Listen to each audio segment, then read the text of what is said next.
Ushbu loyiha Mikrokredit bank hamkorligida Qashqadaryo viloyati Nishon tuman Istiqbol MFYda 2919 konturda amalga oshirilmoqda.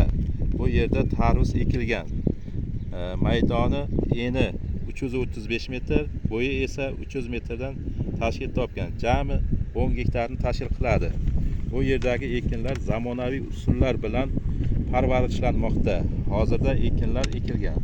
Unib chiqib, gullash jarayonida turibdi. Ekinlarni yetishtirish 90 kun davom etadi. Yetishtirish jarayonida sug'oriladi va tabiiy mineral o'g'itlar bilan oziqlantiriladi. Ushbu loyihada 10 ta dehqon xo'jaliklari biriktirilgan bo'lib, har bir dehqon xo'jaligi o'rtacha 1 gektardan yer maydonlari to'g'ri keladi.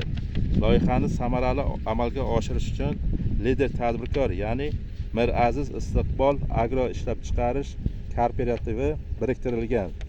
Ushbu loyihada bo'yicha har bir gektardan 35 tonna, jami 350 tonna hosil olish rejalashtirilgan. Kelajakda ekin maydonini kengaytirish va shu orqali dehqon xo'jaliklarining daromadlarini oshirish niyatidamiz.